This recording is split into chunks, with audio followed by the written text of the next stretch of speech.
Hey, let me share my screen real quick. All right, can everybody see my slides? Yes. Okay. So I'm going to give a quick talk about my long journey towards becoming a software engineer. Since it's a lightning talk, I'm going to condense my long journey into a bunch of memes because memes convey a lot of information. But I'll stick around afterwards if people want to ask me more questions, because my journey definitely was not a straight path to where I am now. So my real name is Sam Miyakawa. If you're confused, and I go by Sam Samskis on the internet, so like Twitter or wherever social media platform, I'm usually on there as Sam Samskis. So I'll start at the present day. Um, I am currently a front end engineer at a company called Strike. Um, Daniel talked about decentralizing the web, and Strike is a centralized service, but it's interoperable with the Bitcoin network. So it's a payments app, kind of like Cash App or Venmo, but it's interoperable with the Bitcoin network. And it also is it uses the Bitcoin infrastructure in order to send worldwide payments. So I'll drop some links in the chat. Um, I got the first link is for Strike. That's where I just started working last week. I just moved to Tulsa, so I'm new in the area. I came from the Bay Area where I spent my whole software career. I've been a software engineer for about 7 or 8 years now. I forget, 2013, however, 8 years then, maybe. um, I also dropped the link for Tulsa Remote. It's a program that pays people to move to Tulsa, remote workers. They're trying to build a community here of remote workers in Tulsa. And I'm also a co-organizer of a meetup called Junior Developer Happy Hour. The community knows it as JDHH, which is just an acronym for the meetup. We do AMAs every Saturday, um, almost every Saturday. And on Sundays, I just started doing some mob programming. So tonight, if you want to go to another meetup, I'm doing another meetup tonight. You can check out the link in the chat. I put the link for our meetup group. Okay, let me see. Okay, now let's rewind to where I started. So I actually started on a traditional path. So I started by getting a Bachelor of Science in Computer Science at the University of Hawaii. I grew up in Hawaii. But I kind of graduated at a bad time. A lot of um, a lot of things have to do with timing, and it was a bad time. I mean, I don't blame it solely on that. I also just gave up too easily, and it's probably one of the biggest mistakes that I made. I think I gave up looking for a job in like 6 months, and I didn't even apply to that many jobs, and I didn't continue to keep learning and building my skills. It was a little harder back then because there wasn't as much stuff on the internet. Now you can like learn and keep building your skills. There's all kinds of resources online where you can learn for free.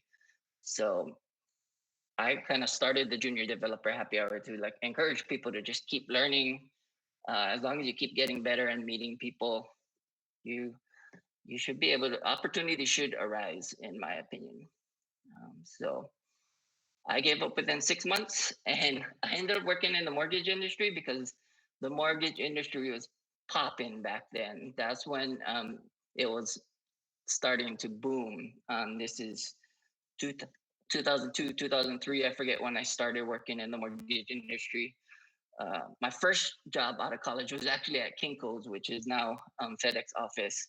But that was a terrible job, and that didn't last. That lasted like a few months, and somehow I ended up working in the mortgage industry. That's part of the longer story. I processed mortgage loans, and I did that until that industry blew up. So another 2008 was a really crazy time, and I was in the middle of it. I was working in the mortgage industry.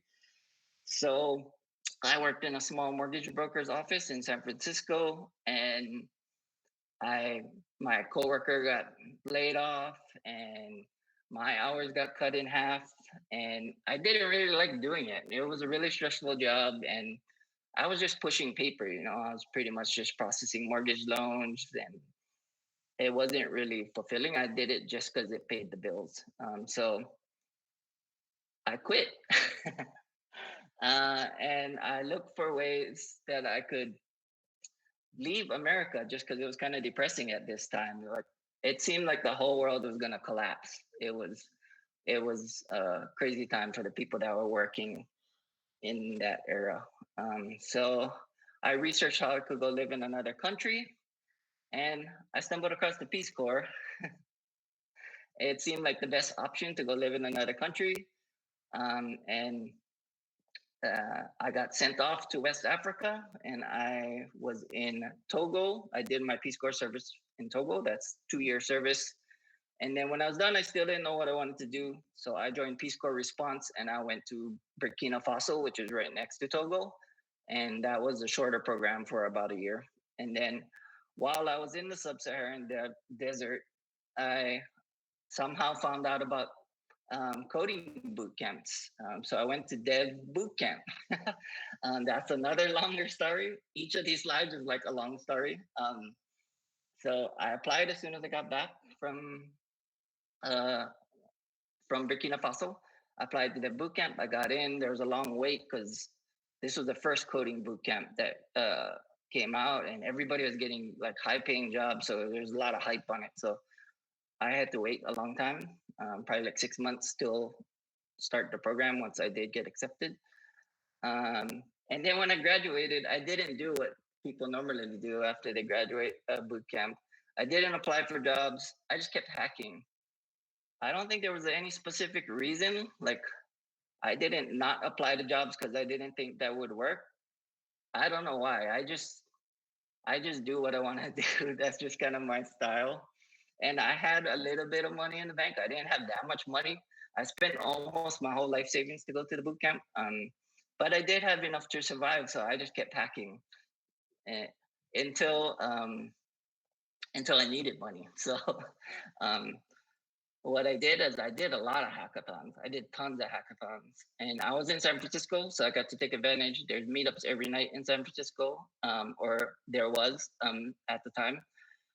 I was in about 90 meetups groups uh, at one point, and a recruiter actually mentioned that to me once. They like somehow looked up on Meetup, and they were like, "I saw you're in 90 meetups on Meetup." Um, so I don't know if that's why they reached out to me. But I volunteered everywhere. These are some of the main places I volunteered. Rails Bridge once a month. I started as a teaching assistant, and then I eventually started teaching courses. Volunteered at Mission Bit one semester teaching middle school kids. Open Tech School was another, I think it was once a month. Node School was once a month. Just helping people, newbies, learn how to code. It's a good experience. And I also tried to help my friend build a startup that he was working on. So those are things I did immediately upon graduating. Eventually, I needed money, so um, I did get a contract job. I did not apply for um, these jobs in the normal way, though. The contract job was just I was at a meetup. Code for America has hack nights. I was there. Saw another dev bootcamp person. He told me about a job he was doing. He didn't want to do anymore, and then he just told the people at the startup I was gonna take over for him. It didn't pay that much. San Francisco is hard to survive on $25 an hour. So I picked up some other part-time jobs. Timing was just good. Dev Bootcamp was looking for mentors. I went to Dev Bootcamp, so I was able to get hired there. It actually paid more than my developer job. And then after I started doing that, I met some General Assembly people, um, and I met some General Assembly people at some kind of conference. I forget what it was, and I was telling them about me mentoring at the boot camp, and then they're like, "Oh, we need TAs." I got in, I signed a contract, and then I also was doing that. So I was able to live on doing all three of these things. I was just really busy. So eventually, I got a normal full time job, well, kind of normal. I got hired at a small startup, also referred. I did not do technical interviews. I did not do technical interviews at any of these contract gig things either. Maybe I did a slight technical interview for General Assembly, I forget. Um, and I got referred by somebody from Railsbridge that I met at Railsbridge. They referred me to the small startup, and um, it didn't pay that much. They didn't have funding yet. So I started with a low salary. Eventually, they got funding, and then I got a normal average paying like JavaScript developer salary. But then 2 years later, I was back in the market because, as the way startups go, funding was running dry and they let everybody go. So I made a post on Facebook. I used to be really active on Facebook back then. Now Twitter is more my jam, Twitter and LinkedIn. So I made this post. I actually got quite a bit of response just from all the people I had met during all the meetups and mentoring that I did. I did get hired at a startup pretty quickly after I took a little break in December and January. Um, but then uh, I didn't like it. So I quit. I only stayed at the startup for like a month. I made another post on social media, and I actually got 4 interviews from making this post. And I got 2 offers from it. So again, I did not do the normal code applying thing. That just that that just wasn't. I didn't like doing that, and so I just did it a different way. And fortunately, it worked. So then I went to work at Here Technologies for almost 3 years, I think. I forget exactly how long I worked there. Great experience. I was referred by another Dev Bootcamp alumni.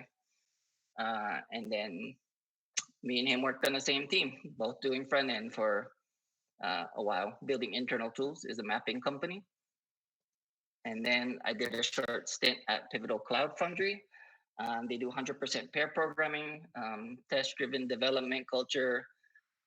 Um, I was there for 8 months, but then I had an opportunity to work at Lyft, and I couldn't turn that down because it's Lyft, and they paid a lot of money. It was my total compensation went up over $100,000 from moving from Pivotal Cloud Foundry to Lyft. So you can't say no to that. And it was a great experience. I learned a lot by working at a company like Lyft. But in December, I quit to join Tulsa Remote and come to Tulsa, try something new, live somewhere cheaper. Um, yeah, and now I'm in Tulsa. And I was going to take a sabbatical, but then I got the opportunity to work at Strike. And I couldn't turn it down because I love this company. So far, so good. And that is my journey, my the condensed version. And uh, I can have a I can stick around to chat more later if people want to chat.